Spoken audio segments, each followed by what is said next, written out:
നമ്മുടെ wine preparation ഏകദേശം starting ഒന്നും നമ്മൾ എടുത്തിട്ടില്ല. എന്നാലും ഇവിടെ മുന്തിരി ഏകദേശം ഇപ്പോൾ ക്രഷ് ചെയ്ത് സെറ്റ് ചെയ്ത് വെച്ചിട്ടുണ്ട്. ജ്യൂസാക്കിയിട്ട് ഏകദേശം 3 കിലോൻ്റെ മേലെ മുന്തിരി ഉണ്ട്. സൈന എന്താ അവസ്ഥയായി? പഞ്ചസാര ലായനി മസാല കിട്ടൂലേ?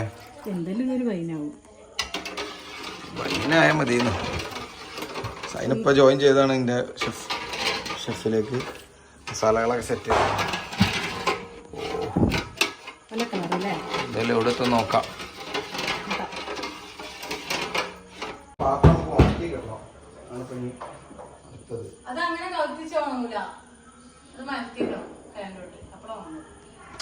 വേറെ പ്രശ്നമുണ്ട്, സർഫ് നോക്കി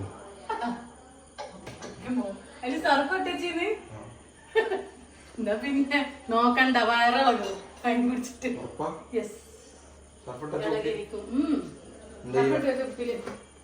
പഠിച്ചോനെ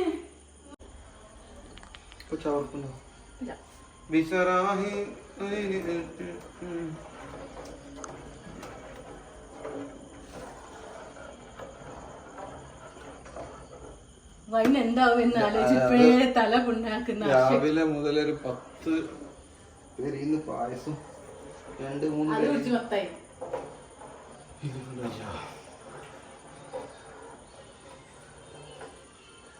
ഇത് കേക്ക് അടുത്തോളം 2 മണിക്കൂർ കേക്ക് എന്നാക്കി ഇങ്ങനെ ആക്കാൻ. ഇതിങ്ങനെ അതല്ലേ ഇളക്കിൻ്റെതാണ്. പക്ഷെ ഇത് എങ്ങനെയാലും നമ്മൾ ഇളക്കി ഇളക്കി ഇളക്കി ഇളക്കി കഴിക്കുമ്പോ പറ്റും. 30 കൊല്ലം വരെ സൂക്ഷിക്കാനാണ് ഇതോ 30 കൊല്ലം. ഓരോ ഔൺസ് പോയിട്ട് ഒരു തുള്ളി മതി. എന്നിട്ട് കാക്കാന്റെ 2ാമത്തെ കുട്ടി കൊടുക്കണം, അതാണ് ആഗ്രഹം. എന്താ വെച്ചാല് വലിയ വീരം കൂടിയ വൈൻ ഉണ്ടാക്കുക, വിറ്റ് പൈസ ഉണ്ടാക്കുക. ഇതൊരു വൈൻ ബിസിനസ് ആണ്. അല്ല, എനിക്ക് അടുത്ത ക്രിസ്മസിന് ഞാൻ സ്വന്തമായി ഈ വൈൻ സക്സസ് ആയ അടുത്ത ക്രിസ്മസിന് സ്വന്തമായിട്ട് എന്തായാലും ഒരു വൈൻ കൃഷി അല്ല ഒരു വൈൻ ഇത് തുടങ്ങും കഴിച്ചാൽ.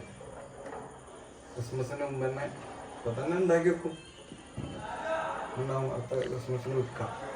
ഇത് വൈനെ മാറ്റിയല്ലോ. അതെന്താവണോ അതിനനുസരിച്ച് നമുക്ക് പേരിടാം. ലാസ്റ്റ് എന്താവുന്നോ അതന്നെ അതിന്റെ പേര്. ഒരു വെറൈറ്റി ഡിഷ് മുന്തിരി പായസം.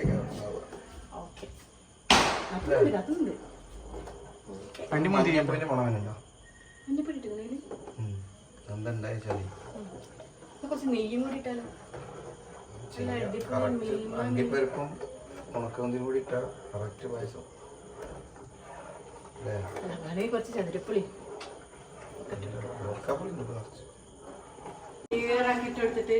ഇതങ്ങനെ എടുത്താൽ മതി.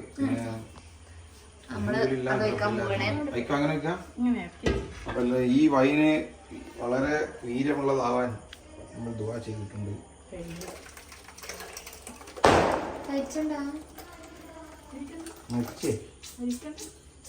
ഹരിക്കണ്ട തിരിച്ചു വെക്ക്. തീയോട് തീ ഒഴിവാക്കിയ തീ മസ്റ്റ്. ബീരാൻ വന്നിട്ടുണ്ട്.